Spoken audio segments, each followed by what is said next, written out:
Mesdames, Messieurs, bienvenue à une nouvelle émission de Sous un autre angle. Aujourd'hui, nous recevons une invitée que vous connaissez déjà. C'est Mme Geneviève Roy-Clavet, qui va venir nous faire le bilan de l'année touristique dans Chaudière, la partie de Chaudière-Appalaches, mais principalement la MRC des Appalaches. Alors, Mme Geneviève, bonjour. Je ne vous laisse pas vous présenter, tout le monde vous connaît déjà. On a eu une grosse année en termes touristiques cette année? Bien, disons que quand on fait des statistiques touristiques comme ça, on se compare souvent avec l'année d'avant. Souvent, on se compare, bon, une hausse, une baisse par rapport à l'année précédente. Ce qui arrive avec l'année dernière, c'est que ça a été une année exceptionnelle. Pourquoi? Parce que notamment, les frontières avec les États-Unis étaient fermées, donc ça l'a comme un peu concentré la clientèle touristique de proximité dans les régions du Québec. Donc, l'année passée, partout au Québec, on a eu une excellente saison touristique. Fait que c'est sûr que si on se compare avec l'année dernière, on a eu des baisses un petit peu partout. On peut-tu dire que l'année dernière, il y en avait trop? Parce que dans la Gaspésie, ils sont pleins de ça particulièrement. Il y a eu des problèmes, notamment en Gaspésie, parce qu'ils ne s'attendaient pas à avoir autant d'achalandage que ça, puis surtout un certain type de clientèle qui était peut-être moins habituée avec le voyage, ce qui fait que ça a créé des problèmes, effectivement. Est-ce qu'on peut dire qu'il y a trop de tourisme en général? Je pense que si les retombées économiques sont là, je pense qu'on ne peut jamais se plaindre d'avoir trop de visiteurs. En tout cas, pour la région ici, on a encore de la place amplement pour avoir une augmentation. Mais ici, côté hébergement, on n'a pas augmenté énormément. On a eu la cage du domaine qui s'est ajoutée. Effectivement. Mais après ça, il n'y a rien eu d'autre. Il n'y a pas eu de nouvelle unité d'hébergement à louer à la nuit comme ça là, depuis l'arrivée de l'Hôtel du Domaine, effectivement.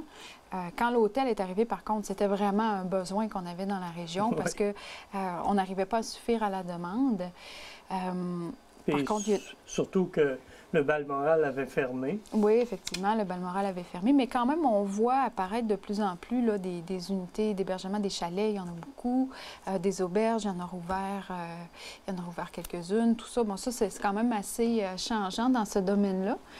Mais on arrive quand même à tirer notre épingle du jeu en général là, pour la clientèle régulière. C'est sûr que quand on arrive avec des congrès, comme dans les prochains jours, il va y avoir un gros congrès là, à l'Hôtel du Domaine, au centre du congrès et l'Hôtel du Domaine. Mais toutes les chambres dans la région sont prises partout. Même les Airbnb? Ah, bien, c'est sûr que nous, on ne touche pas à ça. Là. Les Airbnb, on n'en fait pas nécessairement la promotion touristique. Ils ont leur propre plateforme de promotion. Quand je parle de tout ce qui est plein, c'est tous les hôtels, la Cage du Domaine, évidemment, le Comfort Inn, le Vieux Frontenac, l'Auberge Kingswood. Toutes les auberges autour sont non disponibles, soit qui sont pleins ou encore, des fois, les propriétaires ne sont pas toujours disponibles. Quand c'est des bed and breakfast chez les gens, bon, ça peut arriver qu'ils partent en voyage, des choses comme ça.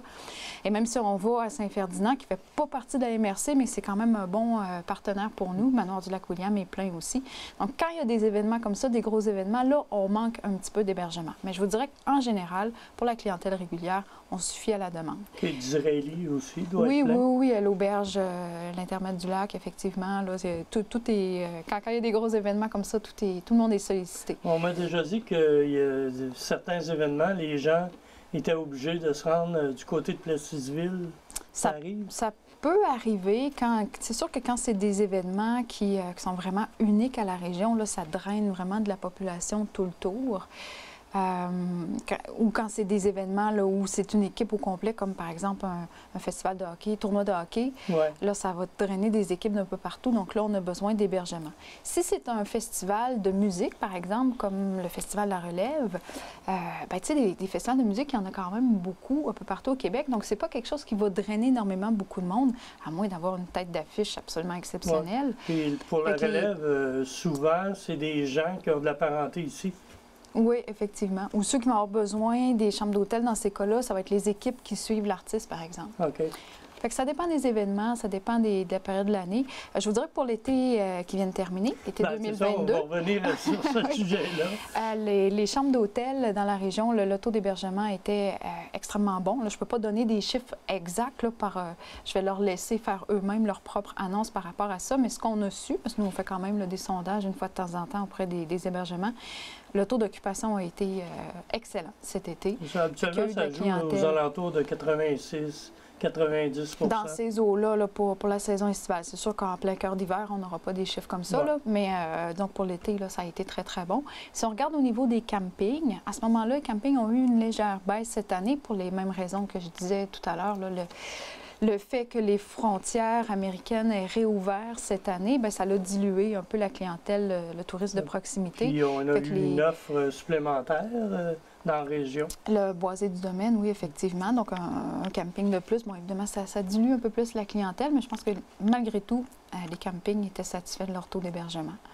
Si on regarde au niveau des attraits touristiques en tant que tels, si on pense au Parc national de Frontenac, les vélorails, donc tous des attraits qui sont quand même assez populaires au niveau de la clientèle touristique. Quand on se compare à l'année dernière, il y a eu une légère baisse aussi.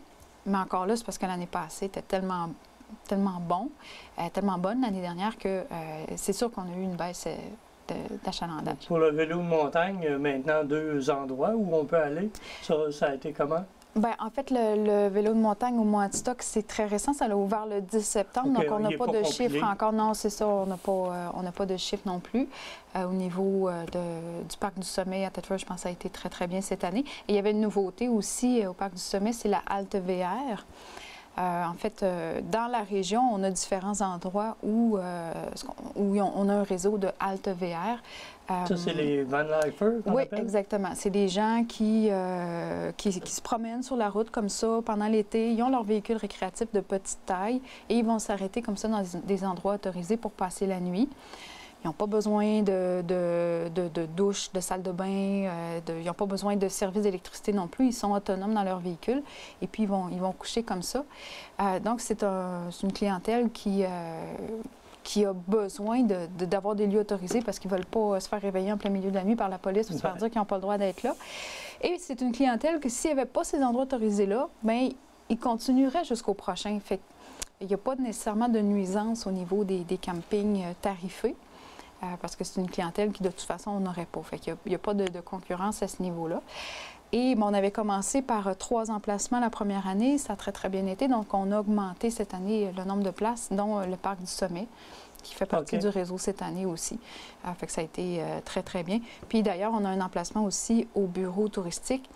Et on est aussi au bureau touristique une porte d'entrée pour la piste cyclable, on a la halte VR, on a un service de vidange aussi pour les motorisés, on a un parc aussi avec table à pique-nique, des bancs, tout ça. Fait que je peux vous garantir que cet été, ça a été plein tout le temps dans le stationnement. Il y avait des autos à tous les jours, toutes les nuits, il y avait des véhicules de stationnés dans notre halte VR. Fait qu'il y a eu vraiment beaucoup de tourisme dans la région cette année. C'est pas des roulottes, là, dans la halte VR, c'est pas des roulottes. C'est pas des roulottes de grosse taille, c'est vraiment des petits véhicules. Ou, exactement, c'est ça. Des Safari Condo. Des petits véhicules, on parle de 20 pieds maximum. Fait qu'on n'aura pas les grandes roulottes. C'est sûr que s'il venait en stationner une fois de temps en temps, si elle ne nuit pas aux autres, ben on ne lui demandera pas de partir non plus. Là, S'il nuit, vous allez l'envoyer au Walmart. Enfin, on va l'inviter peut-être à aller visiter un camping, tarifé dans la région. Adstock, dans la montagne, ils ont développé pour...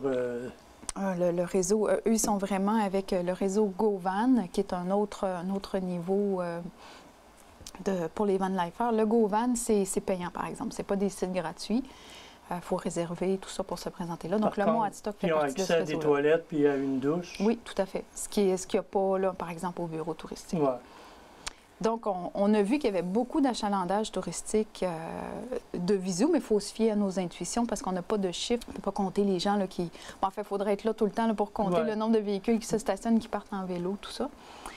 Par contre, si on regarde au niveau de l'achalandage au bureau touristique en tant que tel, on a eu une baisse aussi. Par contre, je tiens à faire un bémol là-dessus, c'est qu'on a été fermé pendant plusieurs mois pendant la pandémie parce qu'il fallait s'adapter aux exigences gouvernementales. Mais on voulait quand même continuer d'informer la clientèle qui va avoir besoin d'informations sur la région. Donc, on s'est adapté. On a créé des nouvelles plateformes, notamment la plateforme web, le calendrier d'événements, le répertoire de sentiers pédestres pour que les gens puissent facilement trouver de l'information. Parce qu'à force de travailler avec la clientèle touristique, on sait ce qu'ils demandent comme information. Ouais. Donc, les sentiers pédestres, c'était très demandé aussi. Les événements aussi qui s'en venaient, c'est quelque chose qui était très demandé. Donc, en créant ces plateformes-là, on est venu combler ce besoin-là. Ensuite de ça, on a amélioré notre contenu aussi sur le site web. Donc, c'était beaucoup plus facile de trouver des suggestions d'activités, des choses comme ça. C'est aussi beaucoup tourné vers les réseaux sociaux de plus en plus pour pouvoir répondre. On sait avec les messengers, des choses comme ça, c'est très facile de poser une question avec notre téléphone, avec les doigts. Et nous, on recevait la réponse, tout ça, donc on répondait. Nos demandes comme ça par réseaux sociaux ont doublé par rapport à l'année dernière. Fait que ça, on voit qu'il y a eu une belle demande par rapport à ça. On se sert beaucoup de Google aussi. Quand les gens font des recherches sur Google, on essaie de sortir de plus en plus, pas juste le bureau touristique, mais tous les attraits aussi autour, on essaie de les référencer de plus en plus. Et vous avez eu aussi un couple qui se sont appelés les Curieux, qui ont fait le tour un peu de différents villages. C'est drôle que vous les appeliez un couple. Ce n'était pas un couple, c'était vraiment les étudiants qui travaillaient avec nous cet été. En fait, on a eu 2 sorties cet été. La première fois, c'était un garçon et une fille. 2 étudiants qui travaillaient avec nous cet été. Et la fois d'ensuite, c'était deux étudiantes qui sont allées. Mais c'est une belle initiative. Là, ça faisait partie de toutes les activités qu'on voulait faire pour mieux informer la clientèle. De faire des sorties sur le terrain comme ça, d'aller prendre des photos, poser des questions aux propriétaires d'attraits touristiques pour écrire un article ensuite qu'on publiait sur nos réseaux sociaux. Donc, ça a été des belles façons aussi d'informer la clientèle. On a investi dans les médias traditionnels aussi, télévision, journaux, pour faire parler de la région, pour les inciter à aller sur notre site touristique, notre site web. Et une autre chose aussi qu'on a, en fait, 2 dernières choses qu'on a améliorées aussi. Une question qu'on se faisait poser souvent au bureau touristique, c'était où est situé le belvédère de la mine BC. Le belvédère de la mine BC, c'est une observation de l'eau turquoise, de l'ancienne mine qui est remplie d'eau. C'est un phénomène extraordinaire qui attire des gens d'un petit peu partout. Donc, les gens nous demandaient souvent où est situé ce belvédère-là. Fait qu'on a décidé d'ajouter de la signalisation donc, du ministère du Tourisme pour envoyer les gens au belvédère. Donc, ça l'a aidé beaucoup. Ils peuvent visiter en même temps le magasin O'Brien. Oui, magasin qui est général. situé en face. Oui, qui était en face. Donc, quand c'est ouvert l'été, tant mieux, les gens peuvent faire d'une pierre 2 coups. Et pour terminer, le dernier élément qu'on a changé dans notre approche vis-à-vis de la clientèle, c'est que on connaît beaucoup les dépliants qui sont demandés souvent là, par les visiteurs, notamment le guide touristique de la grande région de Chaudière-Appalaches, nos cartes touristiques aussi de la région, puis tous les dépliants sur les festivals qui vont avoir lieu bientôt, les festivals western, entre autres, qui sont très, très populaires auprès d'une certaine clientèle. Donc, on a installé un distributeur en libre service à l'extérieur. Fait que les gens arrivaient, puis ils voulaient une carte de la région. Puis là, la carte était là, donc à ce moment-là, ils la prenaient, puis ils repartaient. Ils avaient été satisfaits, répondus de cette façon-là. Mais c'est sûr que tous ces gens-là qui se sont informés par le dépliant libre-service, via les plateformes web, via Messenger, tout ça, bien, on les a plus dans nos statistiques. Par les années passées, ces gens-là venaient au bureau pour aller chercher l'information. Ouais. Exactement. Donc, c'est sûr qu'en mettant tout ça en ligne de compte, c'est sûr qu'on a une baisse d'achalandage au bureau, mais ça ne veut pas dire qu'il y a moins de gens qui sont venus chercher l'information et ça ne veut pas dire qu'on a eu moins de visiteurs dans la région. Donc, par les années passées, on utilisait souvent l'achalandage au bureau touristique pour déterminer si oui ou non ça avait été une bonne saison. En 2022, on ne peut plus faire ça comme ça. On doit absolument se fier un peu sur notre intuition et aller chercher les chiffres ailleurs. Est-ce que ça peut avoir une influence sur le nombre d'employés occasionnels que vous allez embaucher, mettons, l'année prochaine? Je parle des étudiants, notamment. Ça peut éventuellement avoir un impact, effectivement. C'est sûr que si on n'arrive pas à occuper les étudiants à temps plein, bien, on peut éventuellement diminuer, à moins qu'on ait d'autres besoins dans d'autres régions. Notamment, il y a des régions touristiques qui ont des bureaux volants qu'on appelle. Donc, ces bureaux-là vont se déplacer de festival en festival. Donc, peut-être qu'éventuellement, ça pourrait être quelque chose qui pourrait être développé, mais... Puis là, on est en octobre, les activités à venir pour l'automne et l'hiver. L'automne, ce qui est le fun à voir, c'est les belles couleurs, notamment. Donc, on a eu dans les dernières semaines la remontée mécanique au Woodstock, qui est toujours un événement qui est très, très prisé par les gens. Là. Il est rendu un peu trop tard, rendu là, vers le 20 octobre, là, comme on est là. Par contre, ce qui s'en vient, c'est l'Oktoberfest, le 22 octobre, donc samedi qui s'en vient. C'est la deuxième édition de l'Oktoberfest. Ça va se passer au site du KB3 au centre-ville. Okay. Donc, c'est ça. Il y a 4 artisans culinaires qui vont être là tout l'après-midi, 5 microbrasseries aussi. Dans ce cas-là, il y en a de la région, il y en a aussi de l'extérieur. Ils vont être là tout l'après-midi pour offrir leurs produits. Donc, la façon dont l'Oktoberfest fonctionne, c'est assez simple en fait, c'est qu'il y a de l'animation tout l'après-midi sur le site. C'est de l'animation musicale, des jeux gonflables pour les enfants. Et ça se passe sous chapiteau, donc beau temps, mauvais temps, ça va avoir lieu. Okay. Et puis, les gens doivent... L'entrée sur le site est gratuite, en fait. Fait que n'importe qui peut y aller, profiter de l'animation, des chansonniers. Il va y avoir un spectacle musical en soirée, DJ, tout ça. Donc, c'est gratuit. Ouais. Mais pour se procurer les produits des artisans culinaires ou des microbrasseries, à ce moment-là, il faut débourser un montant supplémentaire. Il y a un billet à l'entrée, pas pour accéder au site, mais pour acheter le verre réutilisable. Ça coûte 10 $. Et à ce moment-là, bien, les gens vont pouvoir aller repayer un petit montant pour aller chercher la bière ou goûter aux différents produits. Il y a un verre qui va se vendre à l'entrée, 10 $. C'est ça. Pour ceux qui veulent en acheter un. Exactement.